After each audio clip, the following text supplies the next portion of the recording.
The ways that we communicate are at multiple levels, so words are just one. The symbols really matter, and that's why I've dwelled a little on that. I think so much of what we communicate is by body language.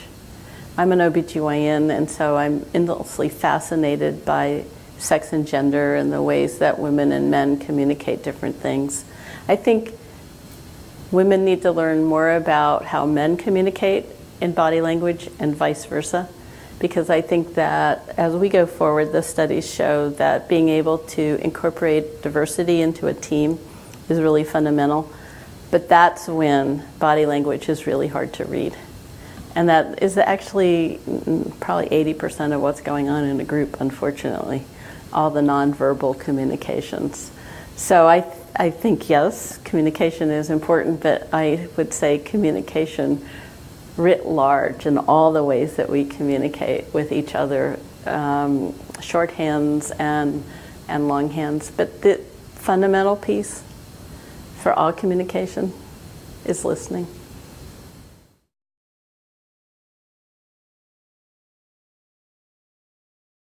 It just seems like things are harder right now, to me. I mean, I think opportunity seems a little reduced.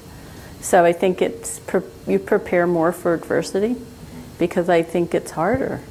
And I think I spend more time helping people find opportunity than I ever had to before. So, but I think the mentor and the sponsor's job is to do that. So that's actually not FaceTime. I spend a lot of time behind the scenes. So that's, I think it's a little unfortunate that, I can't have more FaceTime, but I mean, I have to have opportunities. So we had fellows that need jobs, right? I mean, they've done 4 years of medical school, 4 years of residency, 3 years of fellowship or more. They have to have a job. I mean, their parents are probably going to come and, do something mean to me if they don't end up with jobs at the end of all of this. So we have to find jobs for the people we train, and I think that's a huge part of how I spend my time now. And I wish it were not, because I would much rather be in the weeds, kind of getting a paper written or doing something that is more face evident. Time being one of those resources, but also this incredible, and I have to do this to my faculty, and it's painful, to give them RVU targets. We do that, and I sit there and I think, if anyone knew what I'm really thinking, I'd probably be fired tomorrow, because I don't like doing it. But I know that I have to cover the bills somehow, and that we have to get everyone up to a certain level. But I also can imagine, without actually experiencing it directly, how that must feel to the people coming along. And it's like, are they really asking me to do this? I mean, I can't, so people end up making some choices that maybe we don't at the end of the day want them to make, which is they give up on their academic piece and just, it looks too complicated. That's what I mean by the first step looking very, very large.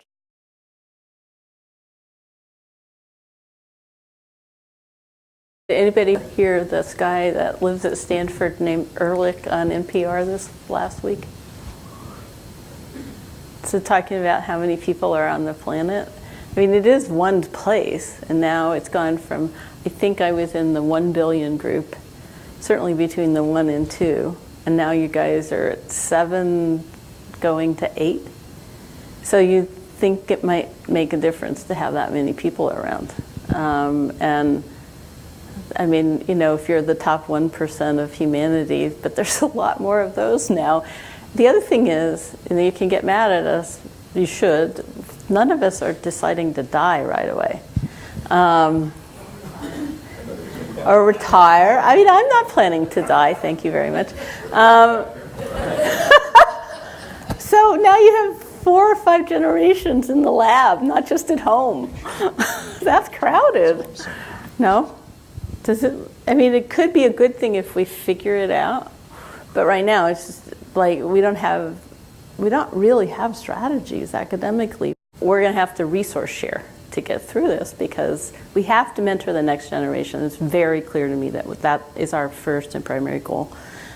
because that's what leads to the sustainable universe. But exactly how we do that means I think we have to invent new models.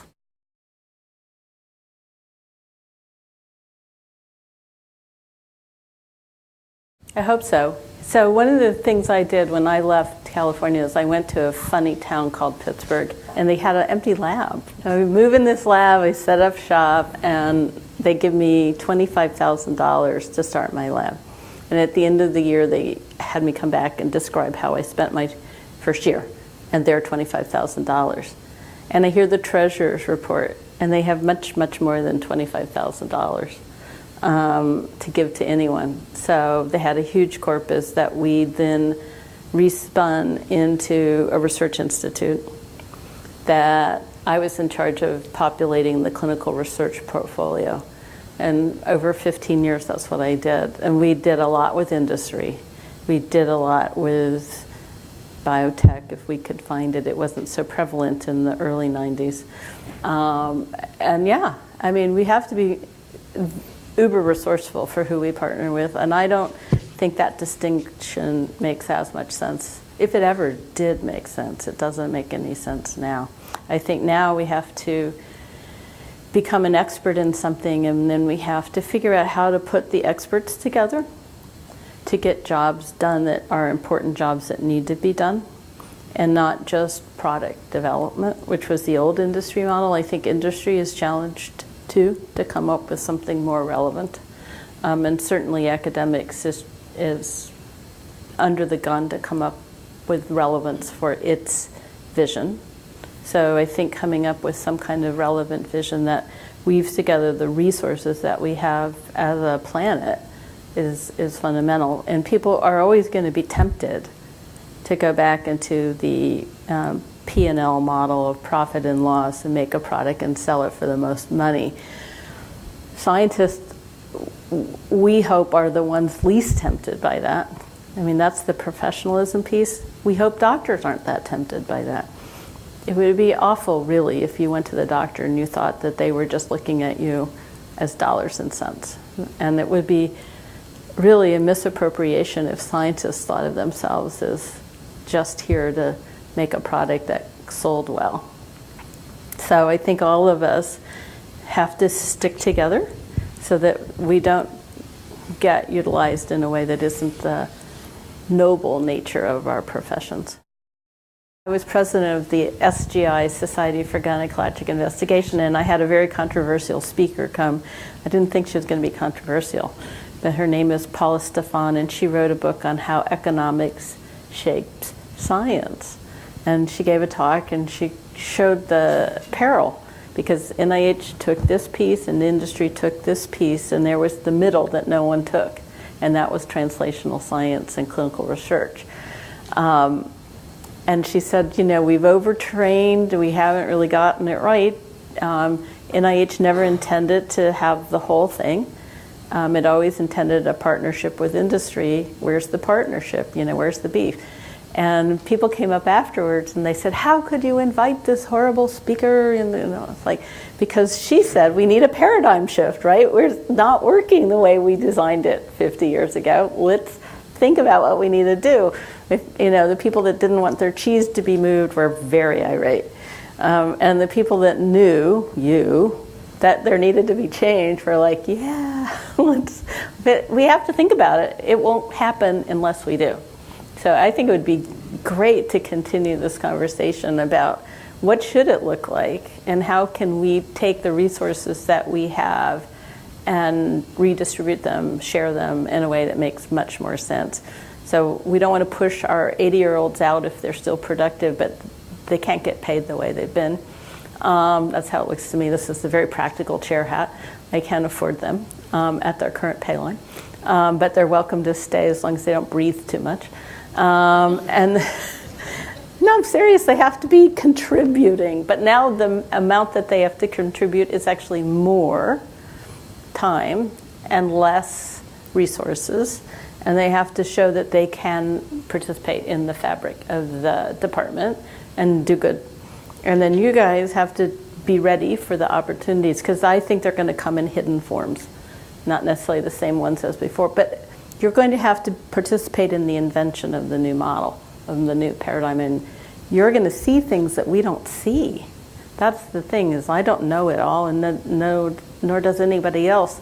But when you're looking, and you will be looking very hard for opportunity, then you will see things that we don't see, and you will remember, hopefully, when you get past all that, to give back to, and be open to the next paradigm shift, which I anticipate there will be one, because the way you train people is going to be not exactly quite the way you trained yourself.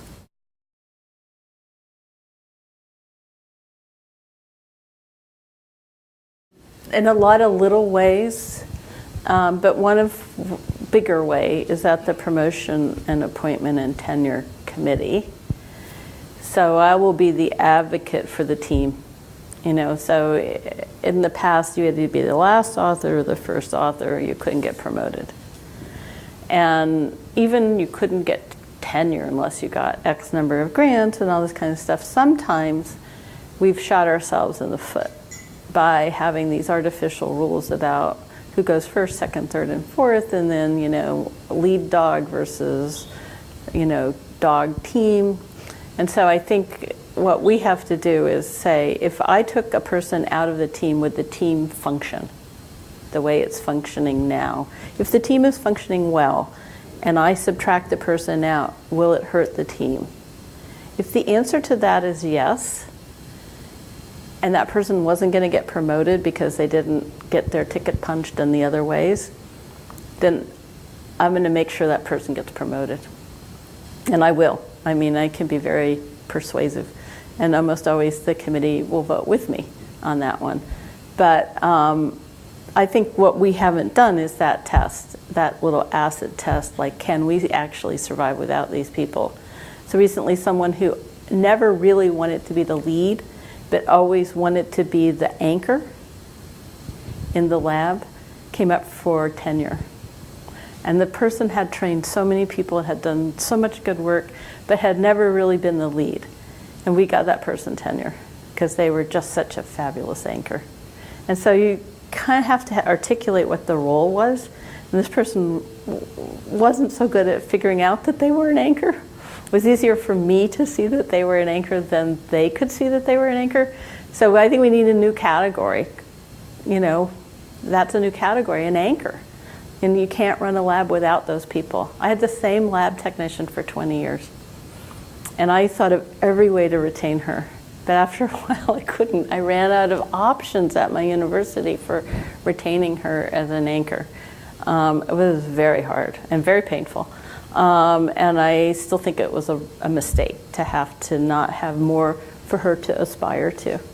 And so I think we need pathways that are career pathways. And so we're talking about getting started, but we also need to make sure that people stay in who are productive and who are members of that team. So team science is going to really make us think about how to retain those teams.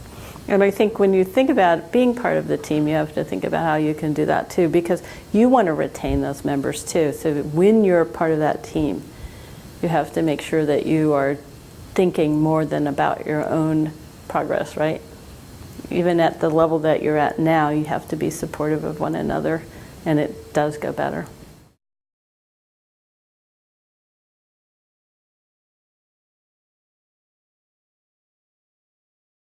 I have rules for asking myself, did I think of all the options? Now, when I'm teaching medicine, I say, did you make the complete differential diagnosis? You look like you might be a doctor. So if you don't make the complete differential diagnosis and put some zebras down at the bottom of the list, will you sometimes make a mistake? Yeah, and so I think for yourself, you plan, yes, plan A is, this is really my preferred plan. But what else could happen? That's the planning for, I said it really to be a little bit cheeky, planning for failure. Just to make people hear that word, right? What is the worst case scenario? What's the weirdest disease the patient could have? And you have to be disciplined to do that. And so it is a form of discipline, because we think of focus as a form of discipline that we all endorse, but actually making a longer list and actually forcing yourself to do lateral thinking takes as much discipline as staying focused sometimes. It doesn't come intuitively to think about the other things. So you just have to be even a little more strict with yourself, but to make yourself not focused all the time. Can you do that?